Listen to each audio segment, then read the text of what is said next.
Nous y sommes avec le visionnaire de l'Église La Vie en Jésus-Christ, le pasteur Ange. Bienvenue à l'UNAM. Bonjour, pasteur. Bonjour, madame la journaliste. Nous parlions toujours de l'humilité avec vous, un thème que vous avez amorcé dimanche dernier. Vous disiez que l'humilité est un élément essentiel dans la vie d'un chrétien. L'humilité, c'est la soumission totale de Dieu, la soumission totale à Dieu. Alors, étant donné que l'homme est appelé à être humble vis-à-vis de Dieu et de son prochain, alors si à Dieu, c'est la soumission totale, comment donc prouver son humilité vis-à-vis de son prochain? Ok. Nous avons dit la fois dernière, puisque Colossiens 3,12, on parle de l'humilité comme étant avoir un esprit modeste. Alors, comment être modeste, comment être humble vis-à-vis du prochain. Et ici, vous nous parlez, et vous me demandez une relation horizontale entre moi et madame la journaliste. Comment je peux être humble? Mais n'oubliez pas que l'humilité, c'est un état d'esprit. Et l'humilité n'a rien à voir avec une apparence. L'humilité, c'est l'état du cœur. Et dans l'état du cœur, obligatoirement, il doit y avoir des fruits qui démontrent que vous êtes humble. Parce qu'on peut être humble par apparence, mais on peut avoir un cœur d'orgueil. Alors, le premier des éléments on peut aborder, c'est reconnaître ses fautes, reconnaître ses erreurs. Lorsque je commets et que ce que j'ai fait est mauvais, il ne m'est pas permis pour quelqu'un qui est humble de défendre ses bêtises, de défendre ce qui est mauvais, la faute qu'il a eu à commise. Donc, lorsque on reconnaît ses erreurs, et cela, c'est un signe qui prouve que vous êtes humble devant la personne. Deux, lorsqu'on demande conseil à l'autre, parce que le fait de demander conseil à l'autre, ça veut dire que vous reconnaissez en vous que vous ne connaissez pas tout. Nous avons des super dieux avec nous dans nos maisons, dans nos administrations et partout. Des gens qui connaissent tout. Et en ce moment, vous n'êtes pas humble, il n'y a pas d'humilité en vous. Donc le fait de demander conseil à l'autre, parce que j'ai un tel problème, j'ai une telle situation, parce que vous pouvez me conseiller quoi? Donc le fait de demander conseil à l'autre, vous avez déjà une considération pour cette personne. Vous avez une considération pour l'autre. Donc c'est là où la Bible, on n'a pas le temps de lire tous ces versets. Nous avons lu cela dans Philippiens chapitre 2, verset 3, Proverbe 15, verset 33. Et ensuite, faire preuve d'une grande écoute. Je prends le cas, on peut être à l'église, vous êtes pasteur, vous êtes en train de prêcher, vous êtes en train d'enseigner. Je prends l'exemple, il y a un autre pasteur qui regarde son plan de note. C'est avoir une attitude pour dire que j'aimerais bien apprendre de ce que je suis en train d'écouter.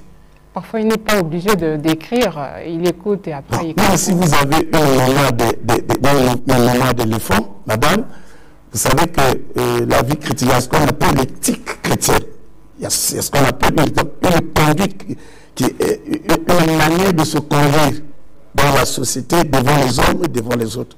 Donc, même si vous avez une mémoire d'éléphant, et lorsque nous prenons note, ce que l'autre est en train de dire, alors ça lui encourage.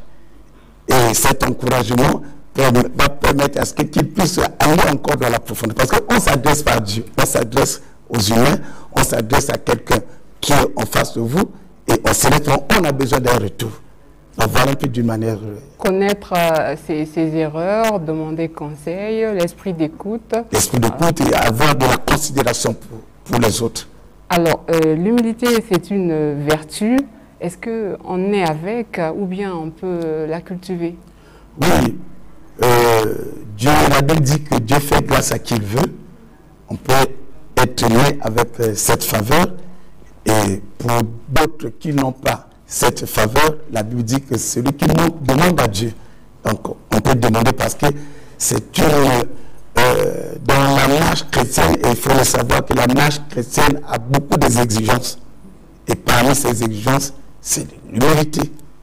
Donc, lorsqu'on manque l'humilité, alors vous êtes classé parmi les orgueilleux. Or, Dieu ne s'entend jamais avec les orgueilleux. Donc, lorsqu'on manque de l'humilité, on peut la demander à Dieu qui accorde des grâces et faveurs à tout le monde. Alors, lors de la précédente émission, donc dimanche dernier, vous disiez que il y a des pasteurs qui ont des assistants qui portent leur sac. Alors, c'était par respect ou encore, c'est une façon d'honorer ces pasteurs.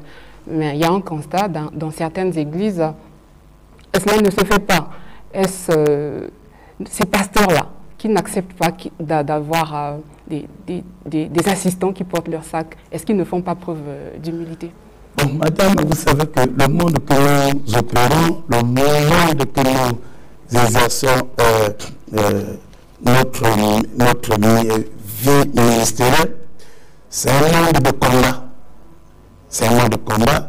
La vie chrétienne, c'est une vie de combat. Donc, il peut arriver que dans mes préparatifs, et je prépare mon culte, et je reçois les instructions venant du Saint-Esprit, et qui me donne une ligne de conduite. Donc, quand j'arrive, au lieu que le protocole tient la Bible, il y a un moment où je prends la Bible et tout ce qui est pour moi, je monte sur la chaise. Donc, ça va avec mon attitude spirituelle. Il y a des moments où le Saint-Esprit nous donne des orientations. Écoute, cette journée, voilà comment tu vas marcher.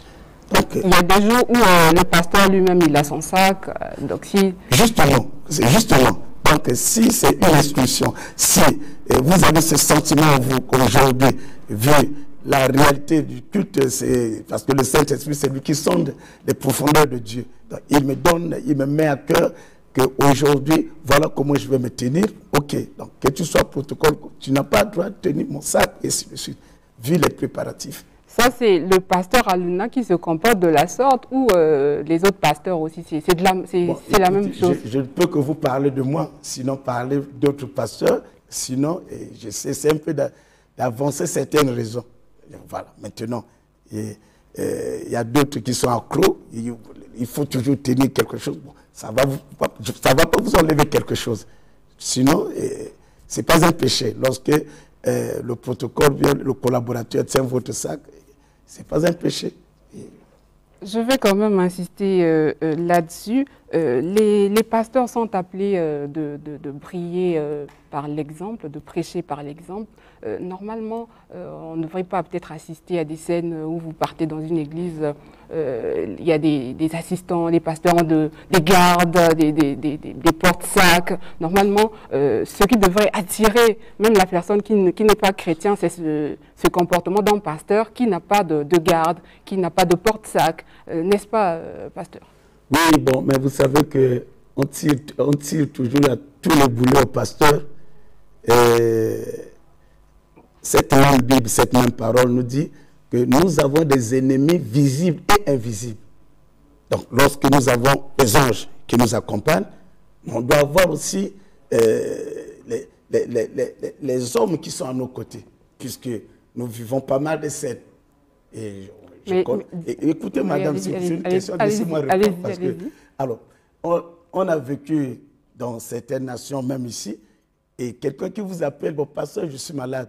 Et il y a un pasteur qu'on avait appelé, il arrive, on le surprend avec les couteaux. On le surprend avec les armes.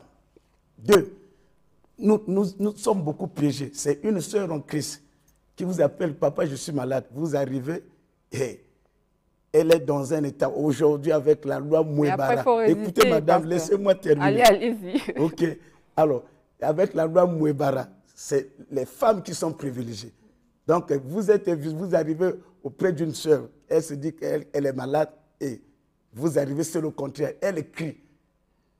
Vous n'allez pas vous en sortir. À la justice partout, on ne va pas croire que ce que dit la femme, les gens vont croire. Donc, quand j'ai les collaborateurs à mes côtés, j'ai la protection. Donc, nous sommes protégés spirituellement et nous avons droit également à une protection physique. Donc, ce n'est pas un péché, madame. On ne peut pas voir ça seulement dans l'armée ou bien auprès des autorités. Nous sommes aussi des autorités et les autorités, pas les moindres, nous représentons Dieu. Et l'œuvre que nous accomplissons, c'est une œuvre de combat. Aujourd'hui, vous êtes possédé, vous recevez la délivrance, mais quelqu'un qui devait vous trépasser la fin du mois et qu'on ravit votre âme auprès de cet homme, mais il ne va pas vous laisser en paix. Donc, il y a Dieu qui est là pour protéger ses serviteurs, ses oins. Dieu protège les oins. Vous pouvez vous lever pour me gifler. Bon, on serait tout le monde.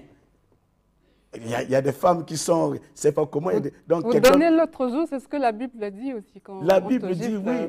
Vous savez, bon, je vais vous donner un exemple. Un jour, je suis en pleine campagne d'évangélisation quelque part. Et au moment que je suis en train de faire le service, un homme, quelqu'un avait un couteau. Donc, au moment que je lève mes mains pour imposer, il devait m'enfoncer le couteau. Mais s'il n'y avait pas un gars de corps. Donc, laissez les pasteurs faire leur travail. Et ce que nous faisons, nous avons droit à cela. Et la Bible nous accorde. Même Jésus-Christ, laissez les pasteurs faire leur travail. Pasteur Aluna, la Bible dit dans Proverbe 22, le verset 4, le fruit de l'humilité, c'est la richesse, la vie et la gloire. Donc, c'est pour dire que l'humilité bénit. Oui, le fruit de l'humilité, c'est la richesse. Vraiment, l'humilité cache en son sein une richesse. Prévenons parce que nous avons eu à aborder cela. L'humilité nous conduit à une foi authentique. Alors, c'est par la foi que nous sommes agréables devant Dieu et c'est par la foi que nous croyons que Dieu existe. Une foi authentique fait déclencher en vous beaucoup de miracles, beaucoup de faveurs divines. 2, l'humilité nous conduit vers une obéissance totale à Dieu. Alors, c'est à cause de l'obéissance qu'Abraham, aujourd'hui, on parle d'Abraham. Dieu qui lui demande de quitter sa nation, de quitter sa patrie. Et le fait de quitter, quelle obéissance. Et Abraham est devenu ce qu'il est aujourd'hui. Et lorsqu'on parle de l'humilité, l'humilité nous conduit vers une soumission totale à Dieu. Écoute ce que nous dit Jacques chapitre 4, verset 7, que soumettez-vous donc à Dieu, résistez au diable, il fuira loin de vous. Ce verset nous dit quoi? C'est-à-dire, lorsque nous nous soumettons à Dieu, à travers sa parole, ce Jésus qui est la parole s'investit en nous dans la totalité. Donc lorsque Madame la journaliste se soumet à Dieu et on se soumet à la parole de Dieu, et Jésus qui est cette parole va vous investir son autorité. En ce moment, le diable ne peut même pas vous affronter. C'est une façon pour vous de résister au diable. Donc il y a un mystère là-dedans. Alors, l'humilité, c'est la vraie nature de Dieu. Vous voyez comme Dieu, un Dieu qui va demander à Noé de créer, de construire une arche.